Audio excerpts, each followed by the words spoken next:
Welcome to JustWannaQuilt, a research podcast coming out of Tulane University Law School, where we explore all kinds of things, stories about quilting, tools, field trips, maybe some famous quilters stop by, and, of course, a little bit of copyright thrown in just for fun.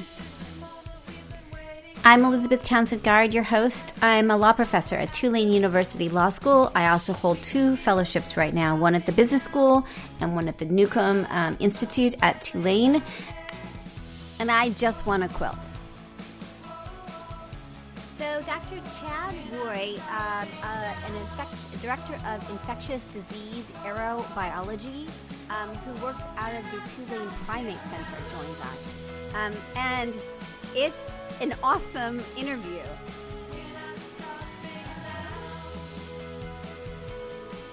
We talk about the work he's doing related to Covid-19 and masks and how long, mostly how long this virus lasts in the air. And I don't know, it's just fantastic. Jack joins us, our medical student who's on our project, and I hope you enjoy it. It really it left me with a lot of questions, but I also started to feel a little bit more comfortable about, going outside and things like that. Hello. Hello. Hey, hello. Start my video here. Hi. Hey, Dr. Roy. Hi. Thank you so much for joining us. Yeah, great. So we're going to go about 30 minutes, if that works for you, and we'll just chat about stuff. Does that sound good? Yeah, sure. Okay, cool. And I'm John Sparks. You can call me Jack, though. I'm a medical student who emailed you. Thanks for responding. Yeah, Great. Sure. Awesome. So, Jack, what year are you again? I'm sorry. Going into third year. Third. You're going into third? Okay. Mm-hmm. We just had a COVID class. I don't know if you got to participate. I think it was just three T3 and T4. Yeah. So I wanted to. I had step mid-May. Oh, okay. So I was focused on that. But yeah, no, if only. Yeah. I think they're going to do it again. Very cool. Okay, good to know. So it was a great questions, great class, and we did it over 4 days, and intense. It was 2-hour lectures and microbiology and immunology, which I'm a faculty member of. We had 2 days of the 4 days to fill, so I did 1 hour lectures. And what approach, we need to take official stuff in just a second, but what approach were you all taking with the students? Like, what were you, that's a lot of time. And, Well, our part was, it was one other faculty member and myself, and we talked about vaccine development and how, what we're doing, first of all, here at Tulane, the kind of the world stage, what's going on there. I'm involved in the WHO working group for the past several months on the development of animal models, disease models, to support development of vaccines and therapeutics, but specifically vaccines. And so they can, get into clinical trials as quickly as possible. Amazing. And what goes into all of that, the disease model development, vaccine development, what kind of immune response you're trying to generate in the human to make it consistent with protection against this kind of wily viral agent. It's kind of unusual viral agent. Amazing. Very interesting. Well, let's officially welcome you. I know the answer to this, but for preservation purposes, tell me your name and where you're calling from. Sure. I've done this a couple of times so far, media requests. Yeah. My name is Chad Roy. I'm at the Tulane National Primate Research Center, which is part of the Tulane School of Medicine. And I'm director of Infectious Disease Aerobiology here at the center. I'm also professor of microbiology and immunology in the Department of Microbiology and Immunology at the School of Medicine. So that's where my academic appointment is. But I sit out here at the beautiful Primate Center. You can see in the back. I can see it's beautiful. It's very nice because this is where my laboratories are. And for Tulane University, this is our only high containment laboratory. So we deal with high consequence infectious diseases for the university, where we do animal studies and we do all kind of other infectious disease studies with disease agents that can't be handled at normal laboratory environments. And so we have very specialized laboratories here, and I essentially direct those laboratories. A lot of my research program has been here for the last 14 years. So before coming to wonderful Tulane University, I was actually with the United States Army. And for almost a decade, I was a principal investigator at the U.S. military's Infectious Disease Institute, USAMRIC, at Fort Detrick, Maryland, and where I did the same kinds of studies, but for the U.S. Army, developing vaccines and therapeutics against high consequence diseases. Interesting. And that kind of thing. So what was your life like before this? Like, at what point did this come on your radar? And what were you doing before? We're trying to get like a before, and then how did your life shift once this came into our world? It's usually dictated about my research programs and what happened to my research program. So I have a pretty diversified research program. I deal with a number of different agents, and because I focus on trying to understand the kind of disease ecology as it relates to transmission of disease through the air, I deal in a lot of different agents, including some that are highly regulated biological threat agents. Those are called select agents. And so for the people that aren't familiar with that terminology, what would be an example of a threat agent? So like Bacillus anthracis is a select agent and a high consequence pathogen that leads to inhalation and anthrax. Right. So there's only certain places that can be tested, and my laboratories are one of them. And so it almost sounds like from maybe last December or something like that, you kind of are doing your same day to day to an extent. It's just a new just focusing on the virus. It's like the same job, just a different. So that's exactly right, Jack. So I had and I still do, a very robust program involving no less than 5 of these agents, all which have separate focuses: vaccine efficacy, therapeutics development, et cetera, all very specialized. And I had to put all of that on pause. And that the pause button was hit, around February, where I had to put all that aside.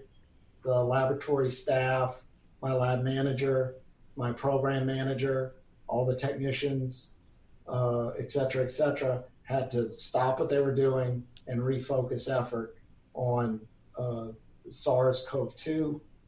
And that was in February. And that was in February, March. And it's kind of blurring together now. And it was, and it continues to be to this day, an absolute siege. Wow. Everything has been sped up. The normal pace of science, how we do things, how we publish things. Usually publications are after years of work on something where you have multiple iterations of an experiment to make sure that it's reproducible. The things that you see, especially with what we work with, things as important as vaccine efficacy, right, and understanding immune response as it relates to vaccine efficacy. These are really, really important data. And with COVID and the response and the United States government and how they responded, and the private institutions that paired with our government to utilize resources like my laboratory and others' laboratories at Tulane, as well as other academic institutions, has been a siege. And what do you mean? What do you mean by a siege? Like, is it a good siege, or is it overwhelming? Like, what does that mean? It's overwhelming. It's overwhelming. Meaning that this, everyone that you interact with wants to study data yesterday, obviously, because there's an ongoing pandemic, and there is a number of things that in science you have to be very thoughtful in your approaches on how you do things. Right. And sometimes that can't be sped up, especially when non-human primates are involved. So, we take the approach that at the Primate Center, for instance, we've been here for 54 years. It's like a hospital. It really is, in terms of this precious scientific resource that you're utilizing, for all these different things. And so you can't rush any of that. And just like, a physician would not rush something in a hospital when they're treating a patient. And so it's very analogous in that, for experimental medicine at least.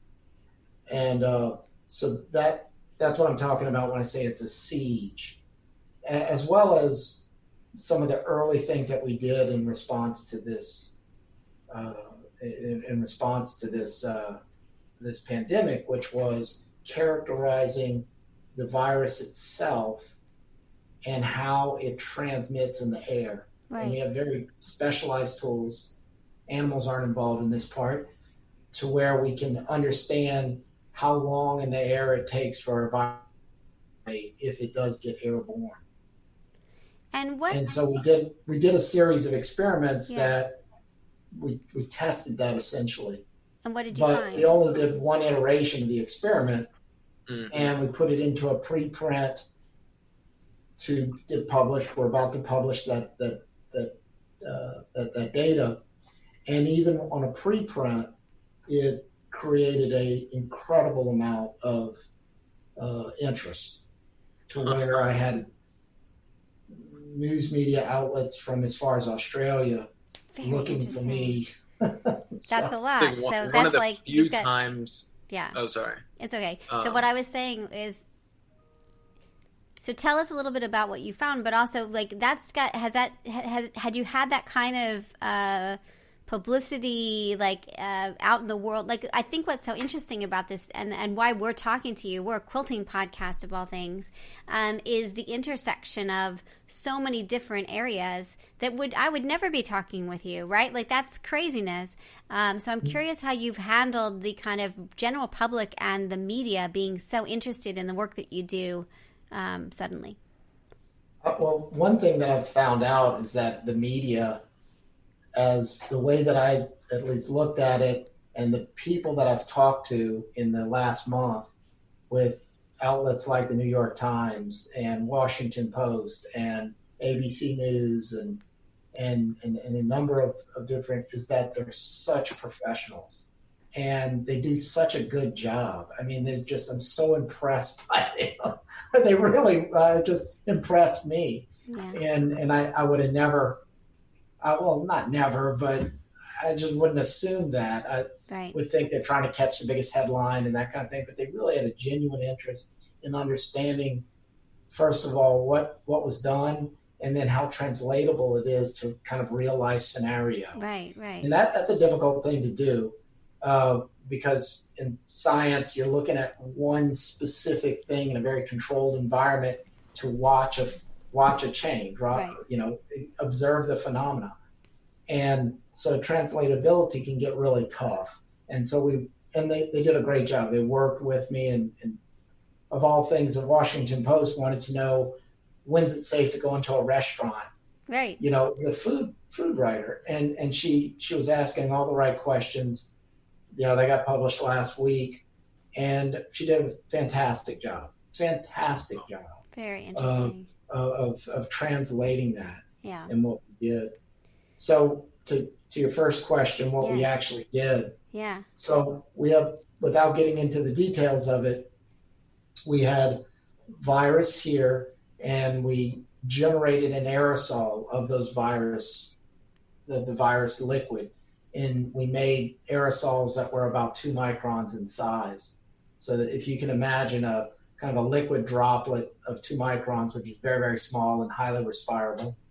And inside that liquid droplet, there's maybe 1 or 2 or 10 viral particles. The viral particles are about 120 nanometers in size. They're very, very small. They can be inside those particles and are very similar to the types of particles that you may cough or breathe out. Those are also mixed with the big particles that fall out of the airstream, say in a couple of meters. So that's our 6-foot social distance. Right. We were more interested in those smaller particles that are generated. And if they travel in the air and they travel far, how long does it take for them to deactivate to where the virus no longer has a ability to replicate in cells and cause an infection? So we did these very, very specialized experiments to where we suspended those aerosols that we generated in the lab. Of course, we did this in a very safe manner. A lot of engineering equipment around it to do this experiment. And we suspended those aerosols for many, many minutes or hours. And then at certain time points, we sampled those aerosols and we tested their ability to remain infective. And to our surprise, after 16 hours in aerosol, there still was an infectious component to these very small particles. And that was really sobering because I've done this type of experiment a lot of times with other viruses, like influenza, for instance. And by 4 to 8 hours, they're gone. There's nothing left. And they've all deactivated. So what that told us is that it suggested to us that this virus is fairly hardy in the environment, and that airborne exposure, especially with these small particles that you can inhale and they can get down into your lungs at that size, could cause infection. So that speaks to the transmissibility of this disease more so than, say, close contact or these large particles that we've been talking about, large droplets that fall out of the air. That has an impact on when you use masks, what kind of mask you use to protect yourself against those types of particles. So the translatability part is a difficult one because in our experiments, we were doing it all in the dark. We were not changing the temperature or humidity. So those particles weren't exposed to UV light, for instance, in our experiments. They were not exposed to extreme temperatures of like 40 degrees C or more. They weren't exposed to extreme humidities.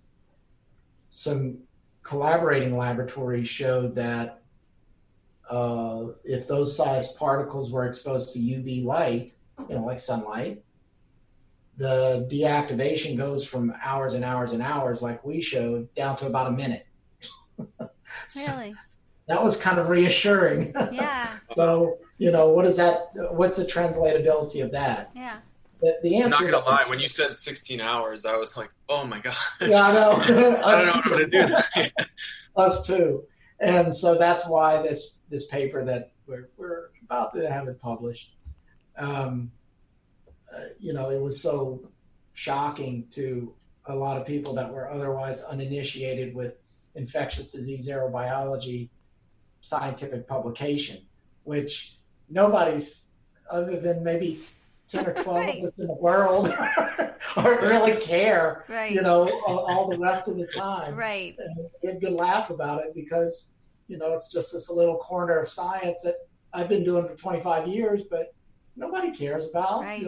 Shining a spotlight into your little corner of Yeah, science, that's and you're now a rock star, New York Times, Washington Post, got to fight them off. Yeah. So it's, Interesting. it's exciting, but, what we kept coming back to in terms of translatability, because that was the next question that was posed, especially by news outlets, was that this is a piece of the data that goes to a collective of data that public health leadership looks at and says, okay, this is everything we got. Because science doesn't stop at Tulane University. We do great science here, but we're only one of many. And so they look at it and they collectively make recommendations, decisions about what kind of masks we wear, what we should do in terms of social distancing, et cetera, et cetera. I don't have the facilities or resources to make those decisions because I know that this is just a piece. Right. It's an important piece, but it's just a piece. Very interesting. So, and that's kind of a non-answer for them. They're not too thrilled with it, but you can't say otherwise. Interesting. John, do you have questions? So you're kind of mentioning, you're kind of giving us, I think it's fascinating that you're kind of giving us this like behind the scenes of the scientific process, which if you go through a PhD program or you end up in a medical program, you kind of get that education. But I think for a lot of people, what you see is that headline, and what you see are maybe some of the things in that news article that are looking for translatability. And so understanding or having that kind of understanding that you provided us, of your one piece in a massive body of literature and a comprehensive perspective that's not only taking into account like science but also feasibility, economics, etc. And so how have you felt that like your role in being this small piece to such an important problem has grown bigger? Or how does SARS-CoV-2 and the work there, how has that changed your perspective on what you do as compared to working with anthrax? Yeah. So the difference between those two, because I work on a lot of diseases that are, non-existent, thank the Lord that they're not existent. Things like inhalation anthrax, things like aerosolized ricin toxin. We've never had a clinical case, thankfully, of aerosolized ricin toxin, but it's a biological threat agent that can be used in a nefarious way. And so we're developing therapeutics for that in the event that would happen. So really esoteric stuff. This is different because this virus and this pandemic has literally touched everybody. Everybody knows somebody. Yeah. And our family lost a great aunt up in Massachusetts that, she was 96 years old, God bless her. And she was, she died from this. And so everybody's been touched by it.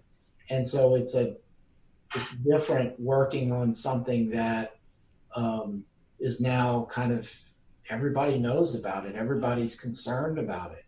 And so many people working on it collectively. And I mentioned WHO before. Every Thursday we have phone calls for our working group that are all coordinated through WHO. So we're all on Geneva time. And we talk for 2 hours. And these phone calls, this is just the folks that are working on vaccines and animal models to support those vaccines. 180, physicians and scientists talking at the same time on a Zoom call. Wow.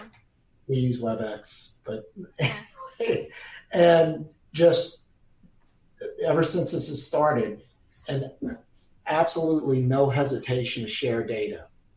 Wow. The science is a very competitive field just in general. And so sharing data is a very touchy thing. Yeah. Because everybody's looking to publish, everybody's looking to, own that. Yeah. And with this, this is what I've got.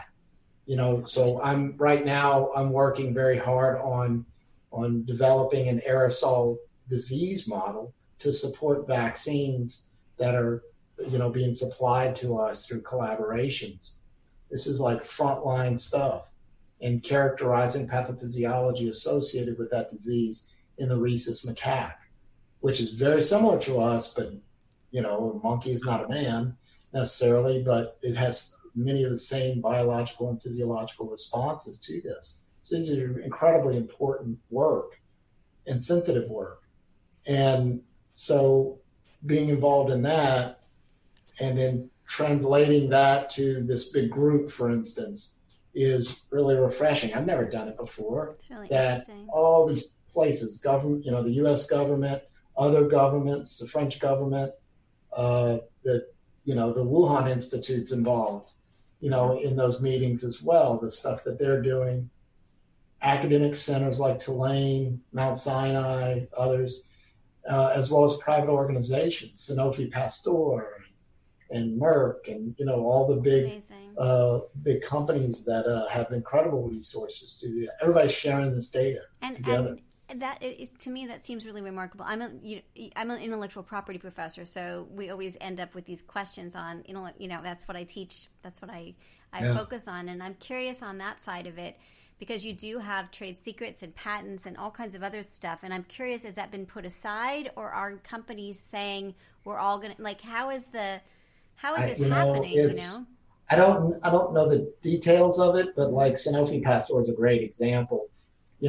We're working with them. They've chosen Tulane as their site to do a lot of this testing. And so I'm collaborating with the scientists on that and their scientists. But they're funded by BARDA, the Biomedical Advanced Research Agency. So they have hundreds of millions of dollars coming to Sanofi and then coming to us, at least some of it. And then their legal team is working with our School of Medicine and the folks that are negotiating all that in a master services agreement that goes over things like IP. Right. So for the purposes of IP, no inventions along the way, for instance, won't be owned collaboratively with Sanofi and Tulane.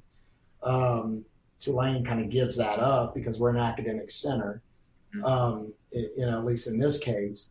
But the sharing of the data, like efficacy results, for instance, it must be driving the legal folks crazy because companies are like, here it is. Right. And no, this therapeutic didn't work at all. Right. We had some data that came in, a couple weeks ago that involved some of the leading therapeutics, Remdesivir, so Gilead's product, and otherwise. And it was a government lab that was giving us efficacy results, this big group, and nothing worked. I mean, it was just a complete flop. Wow. No added benefit, at least in non-human it? primate studies. Yeah. And I am sure that Gilead's got to be tearing their hair out. Right. And I think on both sides of it, I think that you think about it's crowdsourcing, right? Everything's being crowdsourced at the moment, which is just amazing to see, like that we've ramped up to this ability and the technology allows us to do that and sort of who we are and all of that. But also think about those drugs that they could have spent years on it, and it still would. Yes. Like that they're getting immediate. That must be very interesting too. That there's a fast immediacy to it. When this process is expensive and takes a long time. But if you've suddenly got 180 people like checking it out, you're like, okay, we're done with that. The WHO is just one of the coordinating centers. There's 3 or 4 others. Very cool. that I'm peripherally involved in, but I'm not involved in all of them. That's just my personal experience. Amazing. Your stuff, it's amazing. Another thing that it's worth mentioning at least is the urgency of all this. Yeah. So vaccine development, I'm sure you guys have heard this, takes about 8 to 10 years from discovery to a licensed biological product in the United States, and costs about $1 billion. Right. And that's moving from probably 8 to 10,000 different variations of a vaccine to one with or without an adjuvant that will prevent disease in a certain indication. What we're doing now, and I say we, it's not me, but just a collective of different entities, is trying to do that process in 2 years. Amazing. Wow. And that part is, laden with pitfalls associated with risk of development that you move through preclinical, so animal studies, for instance, after discovery, and then clinical studies for safety and efficacy. Those are 2 separate things. So making sure your arm doesn't fall off when they put the vaccine in, and then that it actually generates an immune response that's consistent with protection to live virus. To do that in the human population is incredibly difficult, and it takes thousands and thousands of human volunteers to do something like that. And usually you have all of the data all just complete efficacy studies done in non-human primates and everything else, all in the can. We got it all. It's been de-risked for that particular part, that phase 2B, which is the efficacy part. What the federal government has done, and some companies actually, has wiped away that kind of risk associated development, and they've stacked everything on top of each other. And this is the stuff that doesn't come out of the news. They're doing non-human primate studies. They're doing phase 1 safety in human beings. They're doing all kind of different things just overlapped on each other, all of which costs an enormous amount of money and normally would not be done because it would be suicide for a company to put that kind of money into research and development. Our government has said, you know what, forget about it. We're going to pay for it. We're going to speed up this process. So if we lose, which we will, because there's 138 different vaccine products right now being developed for this disease, which is unprecedented, because this is an episodic disease. Usually you don't get vaccines for episodic diseases. It peaks at a certain point and then it goes away, maybe comes back in a year or two. The gloves have come off for this, and they don't care. About that?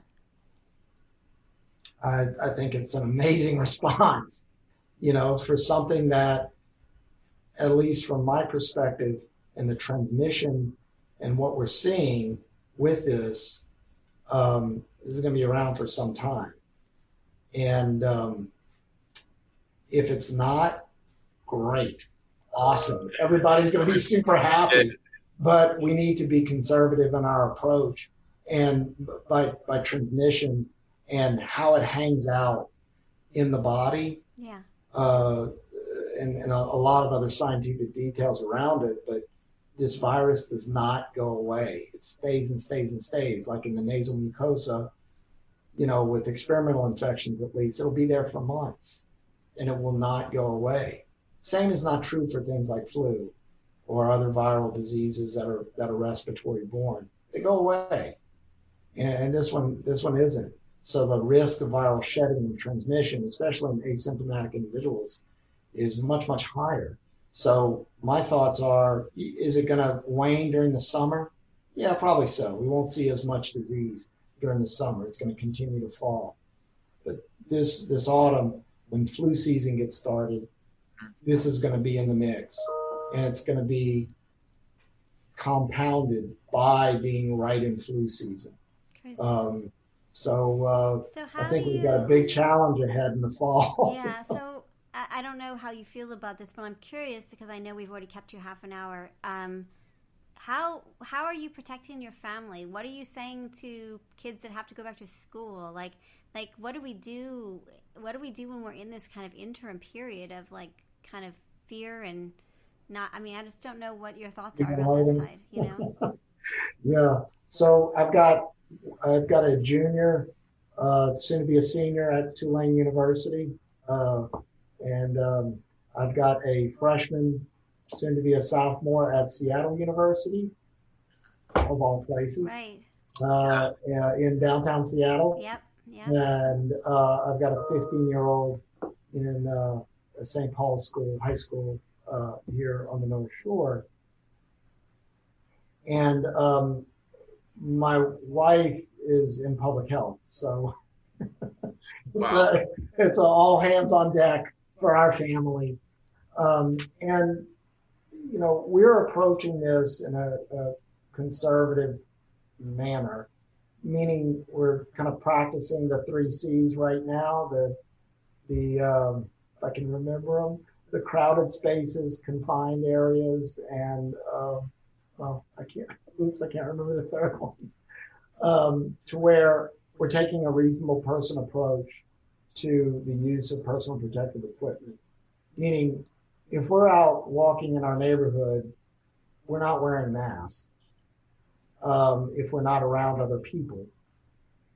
And but if we are around other people, then we're wearing masks for not only the protection of us, but the protection of them if we were asymptomatic but still infected and didn't know it. And so we're trying to take a holistic approach. In, we go into a store, we're wearing a mask, of course. We may not be wearing gloves, but we're using the Purell and other things and washing hands a lot. We're trying to avoid close contact. Things like that we're not only, and that's one of the things I had said to one of the news outlets, I can't remember which, is that, this pandemic and that kind of thing, we need to think about other people. It's not just about you and whether or not you're going to get sick or but your fellow citizen, and if you can transmit to them, or if family members can transmit to them. Yeah. That's what makes a difference. And for cloth masks, for instance, that's a big push. There's two things with cloth masks that I look at as being uber important. One is that it stops you from touching your face, which we do all the time. Mm-hmm. The second thing is it protects your fellow man and woman from you. It doesn't protect you from those small particles that I talked about. Right. You breathing them in, obviously, that's not the function of those masks. They're not built that way to protect. But they'll protect others. And if everybody does that, then you get not herd immunity, but kind of herd protection. Yeah. Mm-hmm. And so that's what's so reassuring about the use of cloth masks and types of media that's used in those types of masks, is that everybody can do it. Yeah. It's pretty easy to do. You may feel a little strange, but I think and people are getting used to it. I think that's, people are getting used to it. And, do you have a preference? And so that's kind of our take. That's what we told our kids. Yeah. And hopefully they're adhering to that. Do you have a preference for masks? Do you think it makes a difference what kind of cloth mask you're using, or does it not make much difference? Right now, we had a very good friend of ours that made cloth masks, and she does all embroidery, and she's got a side business doing it. She made all custom masks for us. She made me even though I'm not a huge hunter, she made me one out of camo, which I thought was really cool. And then a Star Wars one for my son, and so we all have custom masks. And apparently Tulane is going to be providing masks with Tulane, insignia, so we can all represent. Cotton poly, it's going to be the same protection that you get from those relative to using a respirator type of mask, like an N95, which is a completely different ballgame in terms of substrate and the form fitting around the face to protect against aerosols that may be in the air that you could breathe in. Yeah, very interesting. Well, thank you for your time. I really do appreciate it. And you're okay with your kids going back to school? Are they going back to college? Are you okay with that, or is that freaking you out? Yeah, so our daughter went up to Seattle on the 20th, and she's there on the term system, so she's online, but she wanted to get back to her college, which she dearly loves, and so she's back. And so we're on the phone with her every 30 minutes. I'm sure she's about to kill us.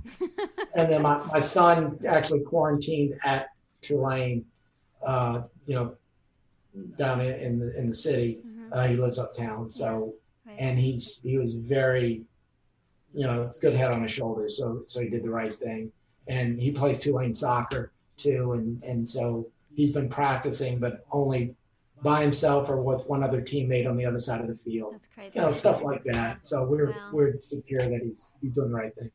You're amazing, and I imagine very busy, and at some point we'll get a breather, but we so appreciate you taking all this time. This is really really meaningful, and John, thank you for setting this up. This is really great, and being willing to participate. I mean, the quilters and the sewists have been working really hard, and so this is nice to have these conversations and also have you part of our conversations. It's great. It's super great. So.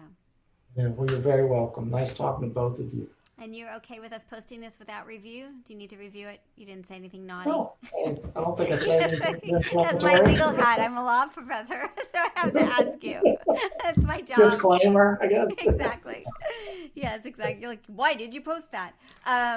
Yes, well, fabulous. And then we'll have the summit. So I'm sure John's been talking to you about that. But again, having these conversations together with your colleagues and having us be able to sort of listen in.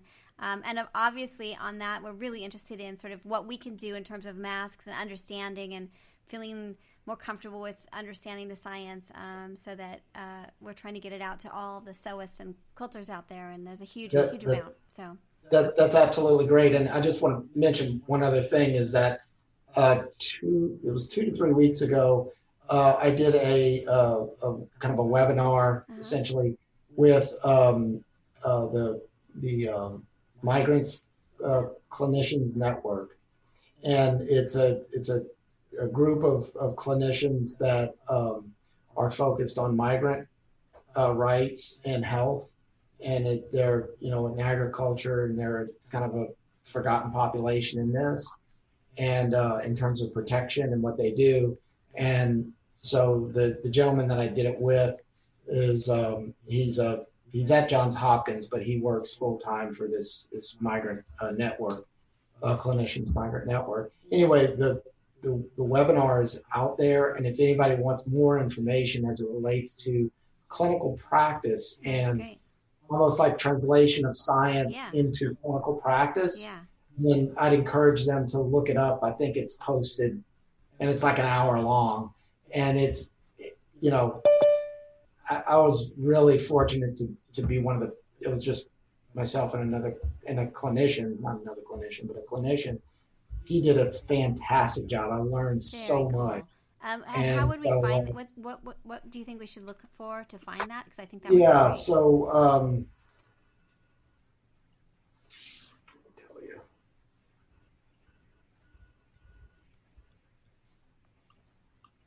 Yeah, so the Migrant Clinicians Network. Okay, great.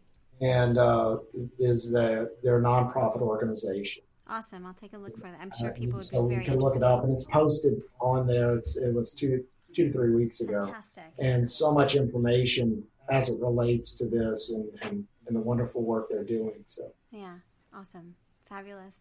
All right. Well, thank you so much. I really do appreciate this. And thank you again for being willing to be part of the summit. And John, as always, brilliant. He's a great resource. He keeps bringing us amazing people. So thank you so much for your time.